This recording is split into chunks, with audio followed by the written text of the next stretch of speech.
березовой катушке сучила пряжу, она ткала холсты, ковала ледяные, да над реками мосты.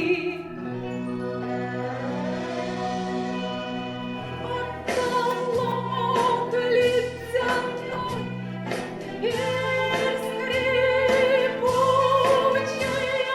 зашуршала стена, тьма колючая, отойдешь за порог струи, а из окон морок синий. Потолок ледяной, дверь скрипучая, зашуршала стена, тьма колючая, отойдешь за порог всюду ини, а из окон морок синий.